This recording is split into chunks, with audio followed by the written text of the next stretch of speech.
13ই জানুয়ারি। গত কদিনে উল্লেখযোগ্য ঘটনা ঘটেনি, তাই আর ডায়েরি লিখিনি।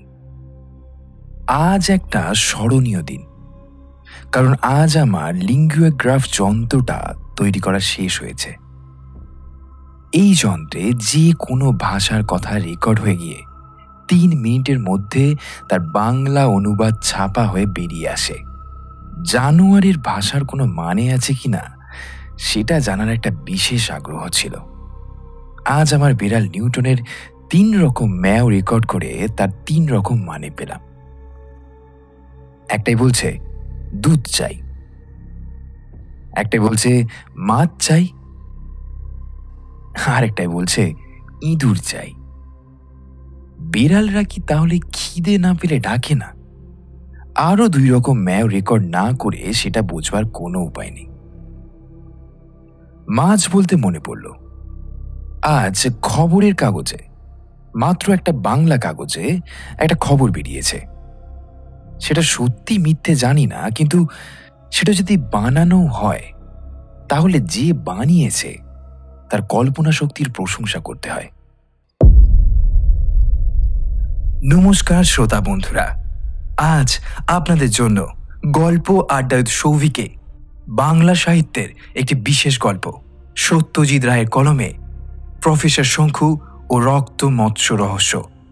গল্পের সূত্রধার এবং গল্প পাঠে আমি সৌভিক, গল্প এডিটিং ও আবহ সঙ্গীতে সৌপ্তিকা, গল্পের পোস্টার ডিজাইন আমি সৌভিক। শুরু হচ্ছে আজকের গল্প, প্রফেসর শঙ্কু ও রক্ত মৎস্য রহস্য।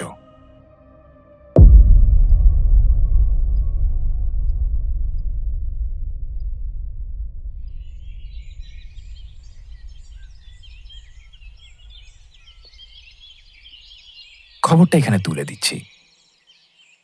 গোপালপুর, 10ই জানুয়ারি। গোপালপুরের সমুদ্র তটে একটি আশ্চর্য ঘটনা স্থানীয় সংবাদদাতার একটি আশ্চর্য বিবরণে প্রকাশ পাইয়াছে।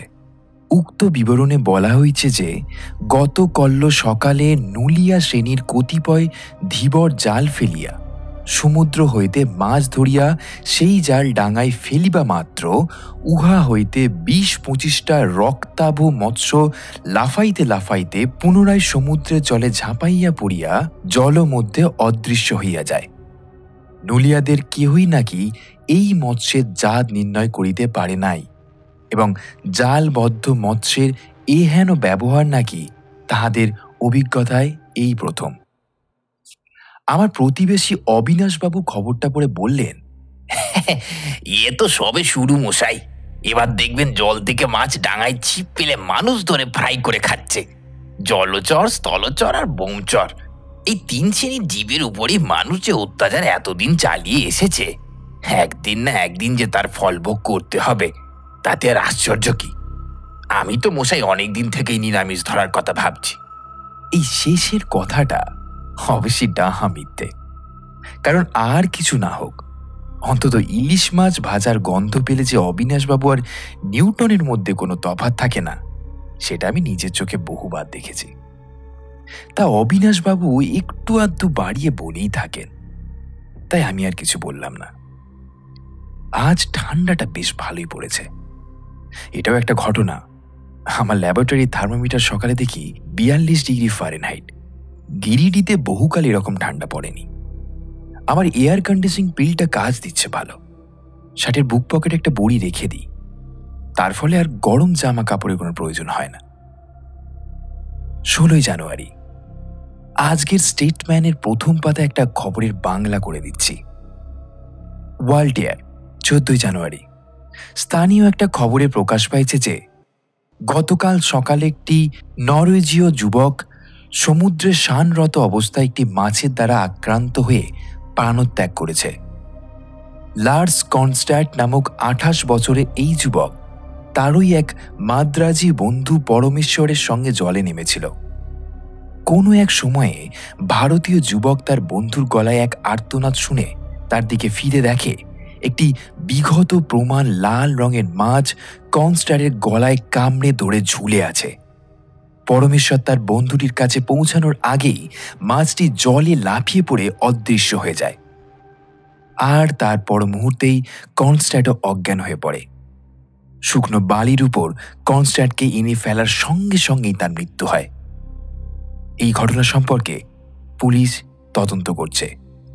আপাতত ওয়ালটিয়ারের সমুদ্রে শান নিষিদ্ধ বলে ঘোষণা করা হয়েছে। প্রথমে গোপালপুর, তারপর ওয়ালটিয়ার, দুটো মাছ একই জাতের বলে মনে হয়। দুটো খবরকে মিথ্যে বলে উড়িয়ে দিতে হয়, আর না হলে দুটোকেই বিশ্বাস করতে হয়। আজ সারা দিন ধরে মাছ সম্বন্ধে পড়াশোনা করেছি। যতই পড়ছি ততই ঘটনা দুটির অস্বাভাবিকত্ব বুঝতে পারছি।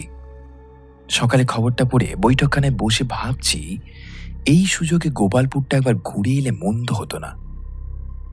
এমন সময় অবিনাশবাবু লাফাতে লাফাতে হাঁপাতে হাঁপাতে এসে উত্তেজিতভাবে তার হাতের কাগজটা আমার নাকের সামনে নাড়তে নাড়তে বললেন, এই পড়েছেন মশাই, পড়েছেন? কিরকম বলছিলাম, অলরেডি শুরু হয়ে গিয়েছে মানুষের বিরুদ্ধে অভিযান। আমি বললাম, তাহলে বলবো অভিযানটা আমার বিরুদ্ধে নয়, আপনার বিরুদ্ধে। কারণ আমি পাতে মাছ মাংস খাই না, আর আপনার দুবেলা 5 টুকরো মাছ না হলে আবার চলে না। অবিনাশবাবু ধপ করে সোফায় বসে পড়ে কাগজটা পাশে ফেলে দিয়ে বললেন, যা বলেছেন মশাই, মাছ ছাড়া মানুষে কি করে বাঁচে কি জানি। আমি এই কথায় কোনো মন্তব্য না করে বললাম, সমুদ্র দেখেছেন? অবিনাশবাবু তাঁর কমফর্টটা আরো ভালো করে গলায় জড়িয়ে নিয়ে বললেন, দূর, সমুদ্র না হাতি, পুরীটা পর্যন্ত যাবো যাবো করে আর যাওয়া হলো না। আসলে কি জানেন, সমুদ্রের মাছটা না আমার ঠিক রোচে না, আর ওইসব জায়গায় শুনেছি খালি ওই খেতে হয় নাকি। আমার গোপালপুর যাওয়ার প্ল্যান শুনে ভদ্রলোক একটুক্ষণ চুপ করে থেকে বললেন, এই ঝুলে পড়বো নাকি মশাই আপনার সঙ্গে? 60-এর উপর বয়স হলো, সমুদ্র দেখলুম না, মরুভূমি দেখলুম না, খানলি পাহাড় ছাড়া পাহাড় দেখলাম না, শেষটাই মরবার সময় আফসোস করতে হবে নাকি মশাই বলুন? আমি নিজে গোপালপুর যাওয়া মোটামুটি স্থির করেই ফেলেছি। এই অদ্ভুত মাছের সন্ধান না পেলেও নিরিবিলিতে আমার লেখার কাজকর্মগুলো খানিকটা এগিয়ে নেব, আর চেঞ্জও হবে ভালো। 21শে জানুয়ারি, দুদিন হলো গোপালপুর এসে পৌঁছেছি। শেষ পর্যন্ত অবিনাশবাবু আমার সঙ্গ নিলেন, তবে আমি হোটেলে, আর উনি একজন স্থানীয় বাঙালির বাড়িতে পেনগেস্ট হয়েই আছেন। পিটপিটে লোক বলেই এই ব্যবস্থা। বললেন, ওসব বিলিতি হোটেলে কখন কি যে কিসের মাংস খাইয়ে দেয়, তার চেয়ে পয়সা দিয়ে হিঁদুর বাড়িতে থাকা নাকি ভালো। আমি বললাম, বেশ। আমার চাকর প্রহ্লাদকে রেখে এসেছি, তবে নিউটনকে সঙ্গে এনেছি। ও এসেই সমুদ্র তটের কাঁকড়াদের নিয়ে ভারী ব্যস্ত হয়ে পড়েছে। এখনো পর্যন্ত রক্ত মাছের কোনো হদিশ পায়নি। এখানে ভদ্রলোকেদের মধ্যে কেউই ওই মাছ দেখেনি। যে নুলিয়াদের জালে মাছগুলো ধরা পড়েছিল তাদের সঙ্গে কথা বলেছি। তারা তো বলে এরকম ঘটনা তাদের 14 পুরুষের জীবনে কখনো ঘটেনি। জালটা টানার সময় সেটা জালে থাকতেই তারা মাছের আশ্চর্য লাল রং দেখে বুঝেছিল একটা কোনো নতুন জাতের মাছ ধরা পড়েছে। ডাঙায় তুলে জালটা খোলার সঙ্গে সঙ্গেই নাকি অন্য সব মাছের ভিড়ের মধ্যে লাল মাছগুলো সব একসঙ্গে লাফিয়ে উঠে লাফাতে লাফাতে সমুদ্রে জলে গিয়ে পড়ে। লাফটা নাকি অনেকটা ব্যাঙের মতো, আর সেটা লেজের উপর ভর করে একেবারে সোজা হয়ে দাঁড়িয়ে। এটাও অনেক নুলিয়া লক্ষ্য করেছিল যে মাছের লেজটা নাকি দুভাগ হয়ে দুটো পায়ের মতো হয়ে গেছে। অন্তত একজনও ক্যামেরাওয়ালা লোক যদি ওই ঘটনার সময় কাছাকাছি থাকতো। আমি নিজে ক্যামেরা এনেছি, আর আরও কিছু কাজে লাগার মতো যন্ত্রপাতিও এনেছি। সেসব ব্যবহার করার সুযোগ আসবে কিনা তা জানি না। আমার মেয়াদ হলো 7 দিন, যা হবার এর মধ্যেই হতে হবে। কাল হোটেলে এক জাপানি ভদ্রলোক এসেছেন। ডাইনিং রুমে আলাপ হলো। নাম হামাকুরা। ভাঙা ভাঙা ইংরেজি বলেন, বেশ কষ্ট করে তার মানে বুঝতে হয়। ভাগ্যিস আমার লিঙ্গুয়োগ্রাফটা সঙ্গে এনেছিলাম।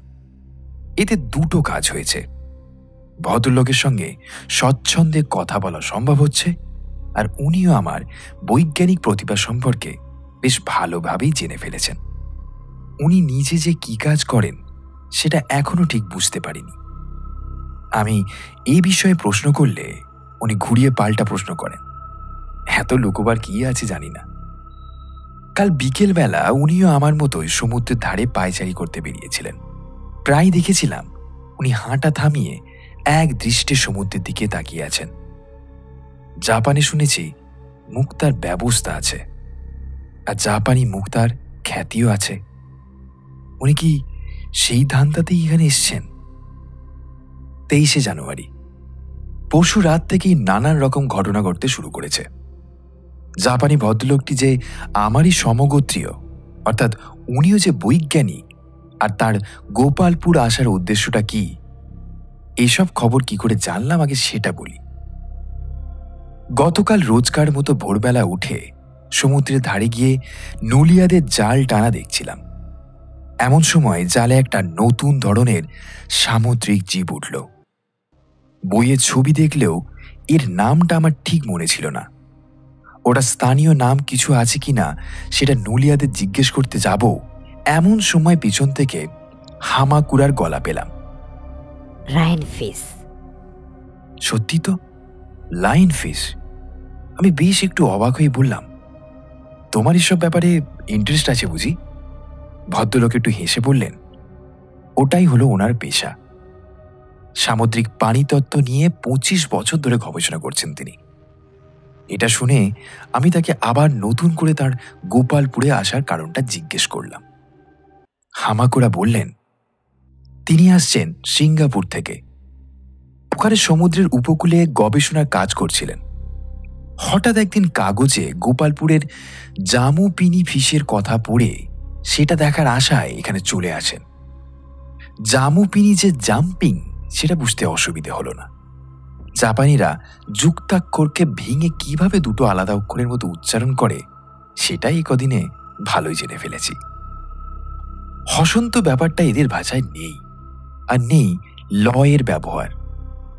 সিঙ্গাপুর আর গোপালপুর তাই হামাকুড়ার উচ্চারণ হলো শিনুগাপুরো আর গোপালপুরো, আর আমি হয়ে গেছি প্রফেসরও সোনুকু। যাই হোক, আমিও হামাকুড়াকে বললাম যে আমারও গোপালপুর আসার উদ্দেশ্য একই, কিন্তু যেরকম ভাবগতি দেখছি তাতে আশাটা খুব লাভবান হলো বলে মনে হচ্ছে না। হামাকুড়া আমার কথাটা শুনে কি যেন বলতে গিয়েও বলল না। বোধহয় ভাষার অভাবেই তার কথাটা আটকে গেল। সন্ধ্যার দিকটা রোজই আমার বারান্দায় বসে থাকি। বারান্দা থেকে এক ধাপ নামলেই বালি, আর বালির উপর দিয়ে 100 গজ হেঁটে গেলেই সমুদ্র। কাল বিকেলে আমি আর হামাকুড়া পাশাপাশি ডেক চেয়ারে বসে আছি, আর অবিনাশবাবু একটা করাত মাছের দাঁত কিনে এনে আমাদের দেখাচ্ছেন আর বলছেন যে এইটে বাড়িতে রাখলে আর চোর আসবে না। এমন সময় একটা অদ্ভুত ব্যাপার হলো। সন্ধ্যার আবছা আলোতে স্পষ্ট দেখতে পেলাম সমুদ্রের মাঝখান থেকে কি যেন একটা লম্বা জিনিস বেরিয়ে উঠল, আর তার পর মুহূর্তেই তার মাথার উপর একটা সবুজ আলো জ্বলে উঠল। হামাকুড়া জাপানি ভাষায় কি জানি বলে লাফিয়ে উঠে তার ঘরে চলে গেল। তারপর সে ঘর থেকে খটখট খুটখুট পিপি ইত্যাদি নানান রকম শব্দ বেরোতে লাগলো। সবুজ আলোটা দেখি ক্রমাগত জ্বলছে নিভছে। তারপর একটা সময় সেটা আর নিভল না, জ্বলেই রইল। এদিকে অবিনাশবাবু উত্তেজিত হয়ে পড়লেন, বললেন, এই যারা বায়োস্কোপ দেখছি মশাই, কি হচ্ছে বলুন তো, ও জিনিসটা কি? এবার হামাকুড়া ঘর থেকে বেরিয়ে এলো। তাকে দেখে মনে হলো সে ভারী নিশ্চিন্ত বোধ করছে এবং খুশিও বটে। সবুজ আলোটার দিকে আঙুল দিয়ে সে বলল, মাই শিপ তো গো ডাউন আনুদা ওয়াতা। বুঝলাম সেটা সাবমেরিন জাতীয় একটা কিছু, আন্ডার ওয়াটার অর্থাৎ সমুদ্রের তলায়। আমি বললাম, ওতে কি আছে? হামাকুড়া বলল, টানাকা মাই ফুরেনদা। Your friend? হামাকুড়া ঘন ঘন মাথা নেড়ে বলল, we two scientists go down to study life under water. অর্থাৎ আমরা দুজন সায়েন্টিস্ট, আমরা go down to study life under water.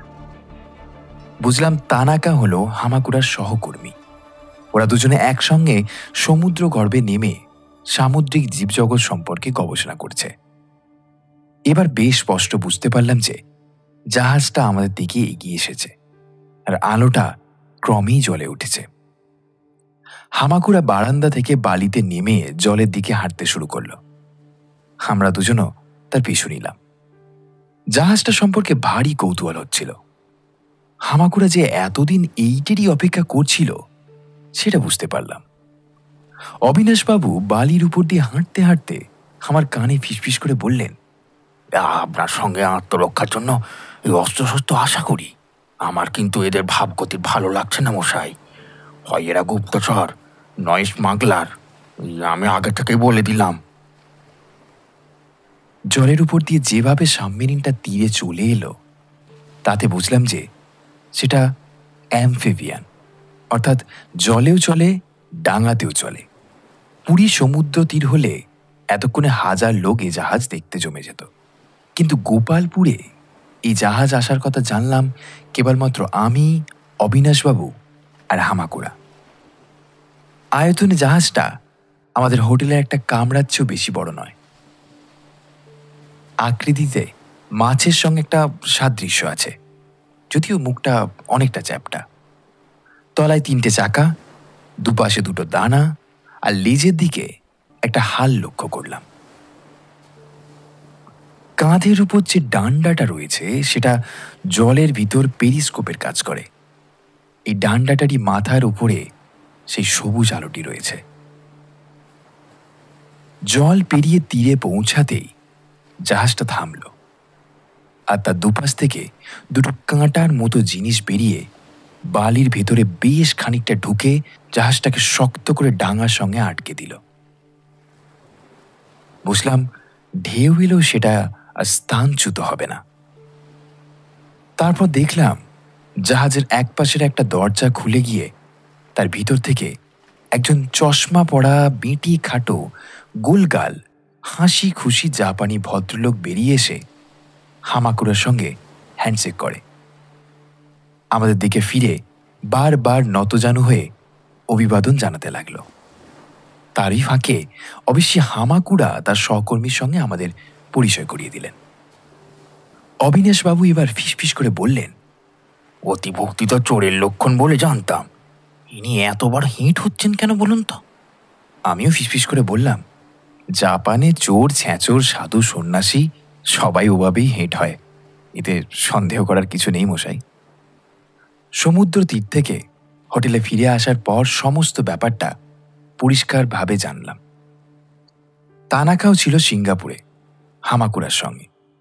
সে গোপালপুর পর্যন্ত সমস্ত পথটা সমুদ্রের তলা দিয়েই এসেছে, আর হামাকুড়া এসেছে আকাশপথে আর স্থলপথে। গোপালপুরকে কাঁটি করে ওরা দুজনে সমুদ্রের তলায় অভিযান চালাবে রক্ত মৎস্যের সন্ধানে। আমি জিজ্ঞেস করলাম, মিস্টার তানাকে যে এতখানি পথ জলের তলা দিয়ে এলেন, তিনি কি সেই আশ্চর্য লাল মাছ একটাও দেখতে পাননি? তানাকা হামাকুড়ার চেয়েও কম ইংরেজি জানেন। আমি লিঙ্গুয়োগ্রাফের সাহায্যে বুঝতে পারলাম যে রক্ত মাছের কোনো চিহ্ন তিনি দেখতে পাননি, কিন্তু অন্য সব জলচর প্রাণীর হাবভাবে একটা অদ্ভুত চাঞ্চল্য লক্ষ্য করেছেন। রেঙ্গুনের উপকূল দিয়ে আসার সময় অনেক মাছকে মরে থাকতে দেখেছেন। তার মধ্যে কিছু হাঙর আর কিছু শুশুকও ছিল। এসবের কারণ তানাকা কিছুই অনুমান করতে পারেননি, কিন্তু তাঁর একটা ধারণা হয়েছে যে রক্ত মাছ না হলেও অন্য কোনো একটা জলচর প্রাণী দৌরাত্ম্য এসব মৃত্যুর কারণ হতে পারে। তানাকাকে ক্লান্ত মনে হওয়াতে তখন তাকে প্রশ্ন করে বিরক্ত করলাম না। আমার ঘরে এসে অবিনাশবাবু বললেন, সমুদ্রের তলায় এভাবে দিব্যি চলে ফিরে বেড়াচ্ছে দেখেছেন মশাই? তো ভারী অদ্ভুত ব্যাপার। কালে কালে কি না হলো। ভদ্রলোক এখনো জানেন না যে সাবমেরিন বলে একটা জিনিস বহুদিন আগে আবিষ্কার হয়ে গেছে, আর লোকে সেই তখন থেকেই জলের তলায় চলাফেরা করে। তবে খুব বেশি গভীরে নামা আগে সম্ভব ছিল না। সেটা বোধহয় এই জাপানি আবিষ্কৃত জাহাজেই সম্ভব হচ্ছে। অবিনাশবাবু বললেন, জানেন, এই জায়গাটা চট করে একঘেয়ে হয়ে যাওয়ার একটা সম্ভাবনা ছিল, কিন্তু এখন দেখছি বেশ জমে উঠেছে মশাই। বেশ একটা রোমাঞ্চ অনুভব করছি। এত কাছ থেকে দুটো জাপানিকে একসাথে দেখবো কেউ কোনোদিনও ভাবতে পারিনি। তবে এইসব মাছ ফাছের ব্যাপার আমার বিশ্বাস হয় না মশাই। আর লাল মাছটা আবার নতুন কি জিনিস নাকি? গিরিডিতে আমাদের ওই মিত্তিদের বাড়িতেই তো এক গামলা ভর্তি লাল নীল কত রকম মাছ রয়েছে। আর লাফিয়ে লাফিয়ে চলাটাই বা নতুন কি আশ্চর্য বলুন? আচ্ছা আপনি বলুন, কই মাছ কানে হাঁটতে কি দেখেননি আপনারা? সেও তো একরকম লাফানোই হলো বলুন। অবিনাশবাবু চলে যাবার পর খাওয়া দাওয়া সেরে ঘন্টা দুয়েক একটা প্রবন্ধ লেখার কাজ খানিকটা এগিয়ে রেখে ঘর থেকে বেরিয়ে আবার বারান্দায় গিয়ে দাঁড়ালাম।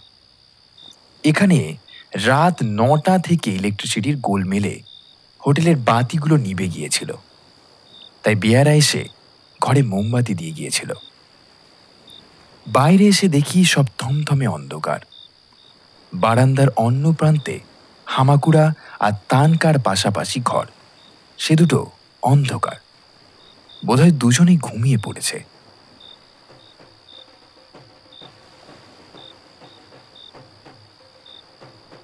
বহু দূরে কোথা থেকে জানি ঢোলের শব্দ আসছে।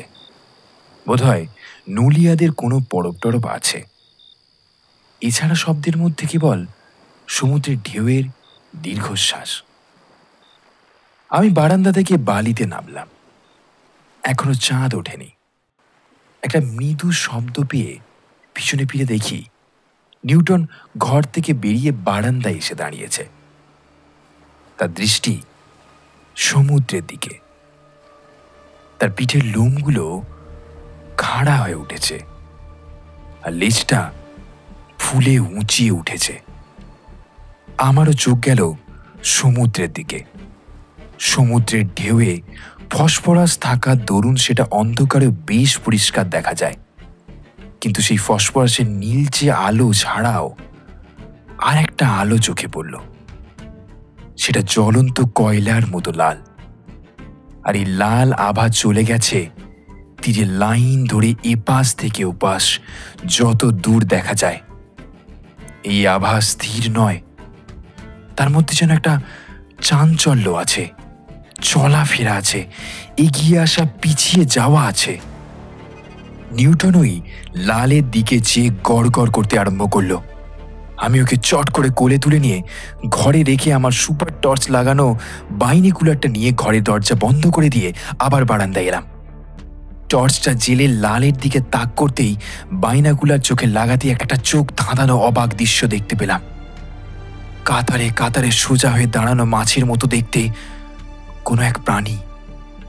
তাদের প্রত্যেকটির গা থেকে লাল আলো বিচ্ছুরিত হচ্ছে, আর তারা যেন কৌতূহলী দৃষ্টিতে ডাঙার দিকে চেয়ে আছে। কিন্তু এ দৃশ্য মিনিট খানিকের বেশি দেখার সৌভাগ্য হলো না।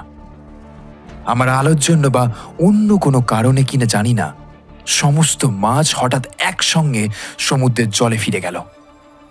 আর সেই সঙ্গেই এই বিস্তীর্ণ অগ্নিরেখা অদৃশ্য হয়ে বাকি রইল শুধু ঢেউয়ের ফেনায় ফসফরাসের স্নিগ্ধ আভা।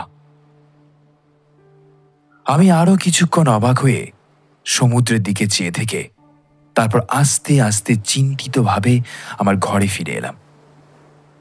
এ কি অদ্ভুত অজানা রহস্যময় প্রাণীর আবির্ভাব হলো! এতদিন এরা কোথায় ছিল? এরই একটা ছোবলে ওয়াল্টারের একজন মানুষের মৃত্যু হয়েছে। এরা কি তাহলে মানুষের শত্রু? সমুদ্রের তলায় যে মরা মাছ তানাকা দেখেছে, তাদের মৃত্যুর জন্য কি এরাই দায়ী? রাত হয়েছিল অনেক। ঘরে এসে বিছানায় শুয়ে পড়লাম। ভালো ঘুম হলো না।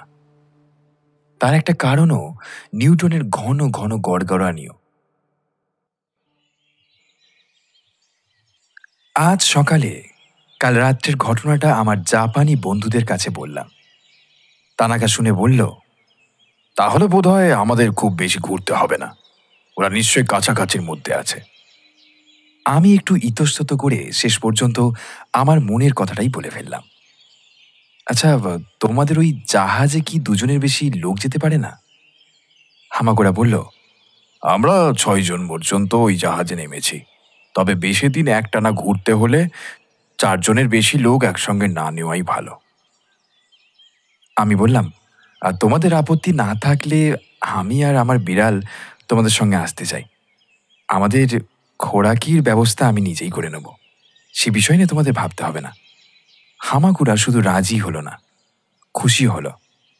তানাকা আবার রসিক লোক, সে বলল, তোমার ওই যন্ত্রটা সঙ্গে থাকলে হয়তো মাছের ভাষাও বুঝে ফেলা যেতে পারে।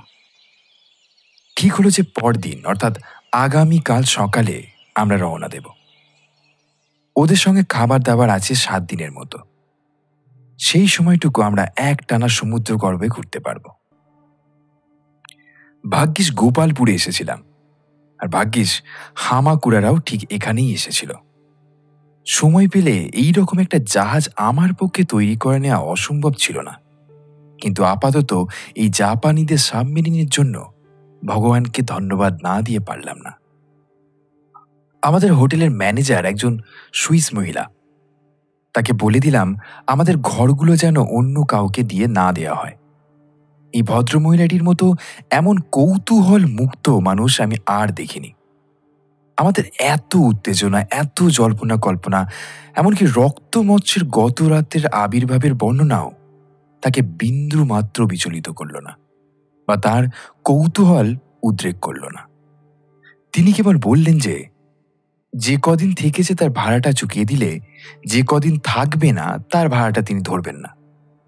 তোমাদের যদি দুর্ভাগ্যক্রমে সলিল সমাধি হয়, তার ভাড়াটা আমি আগে থেকেই দিয়ে দিতে বলছি। আশ্চর্য হিসেবি মহিলা। দুপুরের দিকে অবিনাশবাবু এসে আমাকে গোছগাছ করতে দেখে বললেন, কি মশাই, ফেরার তাল করছেন নাকি? সবে তো খেলা জমেছে।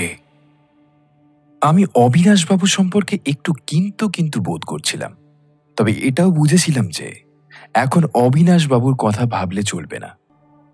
তিনি এর মধ্যেই 2-1 জন স্থানীয় বাঙালি ভদ্রলোকের সঙ্গে বেশ ভাব জমিয়ে নিয়েছেন। কাজেই তাঁকে যে একেবারে অকুল পাথারে ফেলে দিয়ে যাচ্ছি তাও নয়। আমার গোছগাছের কারণ বলাতে অবিনাশবাবু এক মুহূর্তের জন্য মরে গিয়ে তারপরে একেবারে হাত পা ছুঁড়ে চেঁচিয়ে উঠে বললেন, তলে তলে আপনি এই মতলব ভাবছিলেন? আপনি তো আচ্ছা সেলফিশ লোক মশাই। শুধু আপনারই হবে কেন এই প্রিভিলেজ?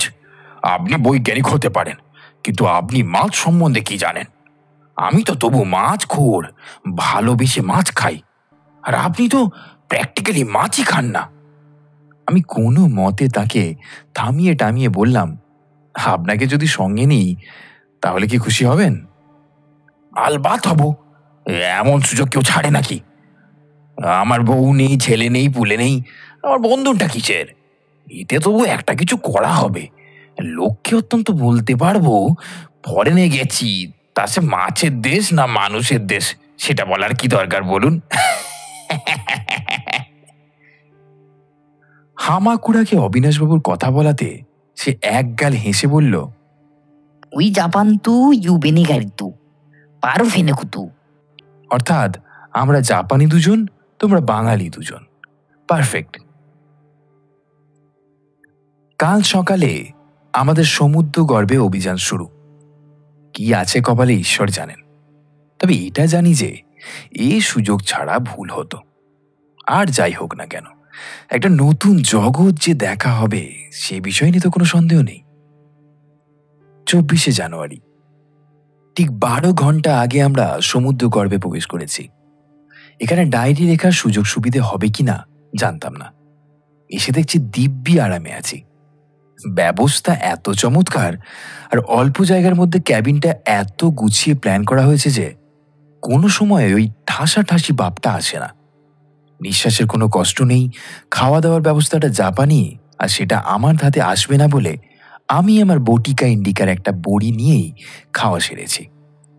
আমার আবিষ্কৃত এই বড়ির একটাতেই পুরো দিনের খাওয়া দাওয়া হয়ে যায়। জাপানিরা কাঁচা মাছ খেতে ভালোবাসে, এরাও তাই খাচ্ছে বলে নিউটনের বাড়ি সুবিধে হয়েছে। অবিনাশবাবু আজ শাকসবজি খেলেন আর 1 পেয়ালা জাপানি চা খেলেন। বুঝলাম এতে ওর মন আর পেট কোনোটাই ভরল না। কাল বলেছেন আমার বড়ি একটা খেয়ে নেবেন উনি, যদিও আমি জানি এই বড়িতে ওর একেবারেই বিশ্বাস নেই। আমার নিজের কথা বলতে পারি যে এখানে এসে এখনো অবধি খাওয়ার কথাটা প্রায় মনেই আসছে না, কারণ সমস্ত মন পড়ে রয়েছে ক্যাবিনের ওই 3 কোণা জানালাটার দিকে। জাহাজ থেকে একটা তীব্র আলো জানালার বাইরে প্রায় 25 গজ দূর পর্যন্ত আলো করে দিয়েছে, আর সেই আলোতে এক বিচিত্র ক্ষণে ক্ষণে পরিবর্তনশীল জগৎ আমাকে একেবারে স্তব্ধ করে রেখেছে। এইমাত্র 10 মিনিট হলো আমাদের জাহাজ থেমেছে।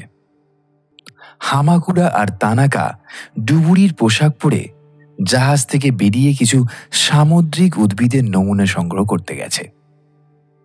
এই যাবার সুযোগটা নিয়ে আমি ডায়েরি লিখে ফেলেছি। অবিনাশবাবু বললেন, আপনাকে এই পোশাক পরিয়ে দিলে আপনি বাইরে বেরোতে পারবেন। আমি বললাম, কেন পারবো না? ওতে তো বাহাদুরির কিছু নেই। জলের তলায় যাতে সহজে চলাফেরা করা যায় তার জন্যই তো ওই পোশাক তৈরি। আমাকে ছাড়ুন, আপনাকে পরিয়ে দিলেও আপনি পারবেন। অবিনাশবাবু দুহাত দিয়ে তার নিজের দোকান মুলে বললেন, রক্ষা করুন মশাই, বাড়াবাড়ির একটা সীমা আছে। আমি এর মধ্যেই ভালো আছি। সাত করে হাবুডুবু খাওয়ার মতো ভীমরতি আমার ধরেনি। সকাল থেকে নিয়ে আমরা প্রায় 25 মাইল পথ ঘুরেছি সমুদ্রের তলায়। উপকূল থেকে খুব বেশি দূরে ভিতরের দিকে যায়নি, কারণ মাছগুলো যখন জালে ধরা পড়েছিল আর পরশু রাত্রেও যখন তাদের ডাঙায় উঠতে দেখেছি, তখন তারা যে কাছাকাছির মধ্যেই আছে এটা আন্দাজ করা যেতে পারে।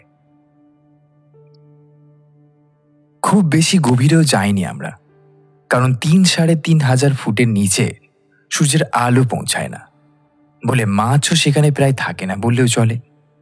অন্তত রঙিন মাছ তো নয়, কারণ সূর্যের আলোই মাছের রঙের কারণ। এই 12 ঘন্টার মধ্যেই যে কত বিচিত্র ধরনের মাছ ও সামুদ্রিক উদ্ভিদ দেখেছি আর তার হিসেব নেই। 10 ফুট নিচে নামার পর থেকেই জেলিফিশ জাতীয় মাছ দেখতে পেয়েছি। ওগুলো যে মাছ সে কথা অবিনাশবাবু বিশ্বাসই করবেন না। খালি বলেন, ল্যাজ নেই, আঁশ নেই, মাথা নেই, কাঙ্কু নেই, মাছ বললি হলো। প্ল্যাঙ্কটন জাতীয় উদ্ভিদ দেখে অবিনাশবাবু বললেন, ওগুলোকেও কি মাছ বলে চালাতে নাকি মশাই? আমি ওকে বুঝিয়ে দিলাম যে ওগুলো সামুদ্রিক গাছপালা। অনেক মাছ আছে যারা এইসব গাছপালা খেয়েই জীবন ধারণ করে। অবিনাশবাবু চোখ কপালে তুলে বললেন, এই মাছের মধ্যেও তাহলে ভেজিটেরিয়ান আছে? এই ভারী আশ্চর্য তো। তানাকা উদ্ভিদ সংগ্রহ করে ফিরে এসেছে, আর আমাদের জাহাজ আবার চলতে শুরু করেছে। কাতারে কাতারে মাছের দল আমাদের জানালার পাশ দিয়ে চলে যাচ্ছে। একটা বিরাট চ্যাপ্টা মাছ এগিয়ে এলো আর ভারী কৌতূহলী দৃষ্টি দিয়ে আমাদের কেবিনের ভিতরটা দেখতে লাগলো। জাহাজ চলেছে আর মাছও সঙ্গে সঙ্গে চলছে, তার দৃষ্টি আমাদের দিকে। নিউটন জানালার সামনে টেবিলের উপর উঠে কাঁচের উপর থাবা দিয়ে ঠিক মাছটার মুখের উপর ঘষতে লাগলো।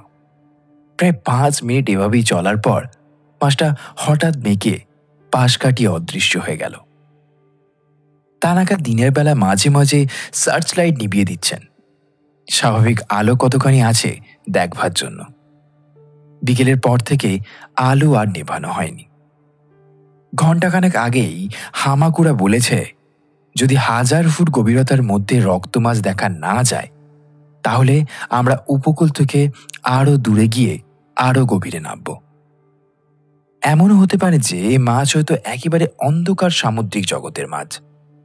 আমি তাতে বললাম, কিন্তু এরা যে সূর্যের আলোতে বেরোতে পারে সেটা তো প্রমাণও পাওয়া গেছে।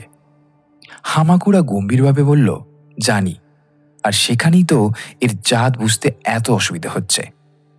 সহজে এর সন্ধান পাওয়া যাবে বলে মনে হয় না। তানাকা তার ক্যামেরা দিয়ে ক্রমাগত সামুদ্রিক জীবের ছবি তুলে যাচ্ছে। কিছুক্ষণ আগে 2টো হাঙর একেবারে জানালার কাছে এসে পড়েছিল। তাদের হাঁয়ের মধ্যে দিয়ে ধারালো দাঁতের পাটি দেখে সত্যি ভয় করে। অবিনাশবাবুকে বললাম, ওই যে হাঙরের পিঠে 3 কোনা ডানার মতো জিনিসটা দেখছেন, ওটিও মানুষের খাদ্য। ইচ্ছে করলে চীনের রেস্টুরেন্টে গিয়ে শার্কস ফিন স্যুপ খেয়ে দেখতে পারেন আপনি। অবিনাশবাবু বললেন, সে তো বুঝলুম মশাই, সেরকম তো ওই ষাঁড়ের লেজের স্যুপ হয় বলেও শুনেছি, কিন্তু একটা কথা ভেবে দেখুন তো, যে প্রথম এইসব জিনিস খেয়ে তাকে খাদ্য বলে সার্টিফিকেট দিল, তার কতখানি বাহাদুরি। এই এই কচ্ছপ জিনিসটাকে দেখলে কি আর তাকে খাওয়া যায় বলে মনে হয়? আমাদের জানালার বাইরে দিয়ে তখন একজোড়া কচ্ছপ সাঁতার কেটে চলেছে। ওই দেখুন না, পা দেখুন, মাথা দেখুন, কলস দেখুন, যাকে বলে কিম্ভূত, অথচ কি সুস্বাদু। এখন বাজে রাত 8:30। অবিনাশবাবু এর মধ্যেই বার 2 হাই তুলেছেন। তানাকে একটা থার্মোমিটারে জলের তাপ দেখছে। হামাকুড়া খাতা খুলে কি যেন লিখছে। ক্যাবিনের রেডিওতে ক্ষীণ স্বরে একটা মাদ্রাজি গান ভেসে আসছে। রক্তমস্যের কোনো সন্ধান আজকের মধ্যে পাওয়া যাবে বলে মনে হয় না। 25শে জানুয়ারি সকাল 8টা। কাল রাত্রির একটা চাঞ্চল্যকর ঘটনা এবেলা লিখে রাখি। হামাকুড়া আর তানাকা পালা করে জাহাজটা চালায়, কারণ একজনের পক্ষে ব্যাপারটা ক্লান্তিকর হয়ে পড়ে। আমি যে সময়ের কথা বলছি তখন ঘড়িতে বেজেছে রাত 11:30। 700 ফুট গভীরে সমুদ্রের জমির 4 হাত উপর দিয়ে চলছে আমাদের জাহাজ। হামাকুড়ার হাতে কন্ট্রোল। তানাকা চোখ মুছে তার বাঙ্কে শুয়ে বিশ্রাম নিচ্ছে। অবিনাশবাবু ঘুমিয়ে পড়েছেন, আর তার এত জোর নাক ডাকা শুনে আমার মনে হলো তাকে সঙ্গে না নিলেই বোধহয় ভালো হতো। একটা ইলেকট্রনিক ইল মাছ কিছুক্ষণ হলো আমাদের সঙ্গ নিয়েছে। এমন সময় সার্চ লাইটের আলোতে দেখলাম সমুদ্রের মাটিতে কি যেন একটা জিনিস চকচক করে উঠল। হামাকুড়ার দিকে চেয়ে দেখি সেও চকচকের জিনিসটার দিকে দেখছে। তারপর দেখলাম সে স্টিয়ারিং ঘুরিয়ে জাহাজটাকে সেই দিকে নিয়ে যাচ্ছে। এবার জানালার দিকে এগিয়ে যেতেই বুঝলাম সেটা একটা হাত 4 লম্বা কারুকার্য করা পিতলের কামান। সেটা যে এককালে কোনো জাহাজ ছিল, আর সেই জাহাজের সঙ্গে যে সেটা জলের তলায় ডুবেছে, সেটা আন্দাজ করতে অসুবিধা হলো না। তাহলে কি সেই জাহাজের ভগ্নাংশেও কাছাকাছির মধ্যে রয়েছে কোথাও? মনে মনে বেশ একটা চাপা উত্তেজনা অনুভব করলাম। কামানের চেহারা দেখে সেটা অন্তত 300-400 বছরের পুরানো সেটা বোঝা যাচ্ছে। মোগল জাহাজ না ওলন্দাজ না ব্রিটিশ জাহাজ? হামাকুড়া আবার জাহাজের স্টিয়ারিং ঘোরালো। সার্চ লাইটের আলো সঙ্গে সঙ্গে ঘুরে গেল, আর ঘুরতেই কোনো এক অতিকায় সামুদ্রিক জীবের কঙ্কালের মতো চোখে পড়ল জাহাজটা। এখান দিয়ে একটা মাস্তুল, ওখানে হালের অংশ, পাঁজরের মতো কিছু খেয়ে যাওয়া ইস্পাতের কাঠামো, এখানে ওখানে মাটিতে ছড়ানো নানান আকারের ধাতুর জিনিসপত্র। প্রাচীন জাহাজডুবির প্রমাণ সর্বত্র ছড়ানো। দুর্ঘটনার কারণ ঝড় না যুদ্ধ তা জানি না, বা জানার কোনো উপায় নেই। এর মধ্যে তানাকাও বিছানা ছেড়ে উঠে এসে জানালার সামনে দাঁড়িয়ে রুদ্ধশ্বাসে বাইরের দৃশ্য দেখছে। আমি অবিনাশবাবুকে ঘুম থেকে তুললাম। দৃশ্য দেখে তাঁর চোখ একেবারে ছানাবাড়া হয়ে গেল। হামাগুড়া জাহাজটাকে নোঙর ফেলে মাটিতে দাঁড় করালো। অবিনাশবাবু বললেন, এই যে আরব উপন্যাসের কোনো দৃশ্য দেখছি মশাই। একবার নিজেকে মনে হচ্ছে সিনবাদ, আবার একবার মনে হচ্ছে আলী বাবা। আলী বাবার নাম উচ্চারণের সঙ্গে সঙ্গে আমার একটা কথা মনে হলো। জাহাজের সঙ্গে কি কিছু ধনরত্ন সমুদ্রের তলায় তলিয়ে যায়নি? বাণিজ্য পথ হলে স্বর্ণ মুদ্রা তাতে থাকবেই, আর সে তো জাহাজের সঙ্গে সঙ্গে ডুববে। আর সে জিনিস তো নৌনা ধরে নষ্ট হয়ে যাবার নয়, জাপানিদের হাবভাবেও একটা গভীর উত্তেজনা লক্ষ্য করলাম। দুজনে কিছুক্ষণ কি জানি কথাবার্তা বলল, তারপর আমার দিকে ফিরে হামা করে বলল, we go out, you come. কথা শুনে বুঝলাম আমি যা সন্দেহ করছি ওরাও তাই করছে। সত্যি কোনো ধনরত্ন আছে কিনা সেটা একবার ঘুরে দেখতে চায় ওরা। অবিনাশবাবু এতক্ষণ আমাদের মধ্যে কি কথাবার্তা হচ্ছিল সেটা ঠিক বুঝতে পারেননি। হঠাৎ সেটা আঁচ করে চোখের পলকে তিনি একেবারে নতুন মানুষ হয়ে গেলেন। রত্ন, মোহর, সোনা রূপো, এসব কি বলছেন মশাই? এও কি সম্ভব? একদিন পড়ে আছে জলের তলায়, এই নষ্ট হয়নি? ইচ্ছা করলে আমরা নিতে পারি। নিলে কি আমাদের হয়ে যাবে? উফ, কি বলেন মশাই, বলেন কি? আমি অবিনাশবাবুকে খানিকটা শান্ত করে বললাম, এই অত উত্তেজিত হবেন না, এ ব্যাপারে গ্যারেন্টি কিছু নেই, এটা আমাদের অনুমান মাত্র। আছে কি না আছে সেটা এরা দুজনে গিয়ে দেখবেন। এই শুধু ওরা দুজন কেন? আমরা যাব না? আমি তো অবাক, কি বলছেন অবিনাশবাবু? আমি বললাম, আপনি যেতে পারবেন ওই জলের মধ্যে, হাঙুরের মধ্যে, ডুবুরির পোশাক পরে? এই আলবাত পারবো আমি। অবিনাশবাবু চিৎকার করে লাফিয়ে উঠলেন। ধনরত্নের লোভ তার মতো সাধারণ ভীতু মানুষের মধ্যে এতটা সাহস আনতে পারে এ ধারণা আমার ছিল না। কি আর করি, নিউটনকে ফেলে যাওয়া আমাদের পক্ষে সম্ভব নয়। তাছাড়া সত্যি বলতে কি, ধনরত্ন আছে কি না সঠিক জানা তো নেই, আর ও বিষয় নিয়ে আমার তেমন লোভও নেই। হামাগুড়াকে বললাম, আমার বন্ধু যাবে আপনাদের সঙ্গে, আমি ক্যাবিনেই থাকব। 10 মিনিটের মধ্যে ডুবুরির পোশাক পরে তিনজন ক্যাবিন থেকে বেরিয়ে গেল। কয়েক সেকেন্ডের মধ্যেই জানালা দিয়ে তাদের ভগ্ন স্তূপের দিকে অগ্রসর হতে দেখলাম।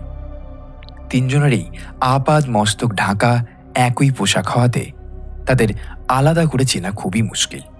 তবে তাদের মধ্যে যিনি হাত পা একটু বেশি ছড়ছেন তিনি যে অবিনাশবাবু সেটা সহজেই আন্দাজ করা যায়।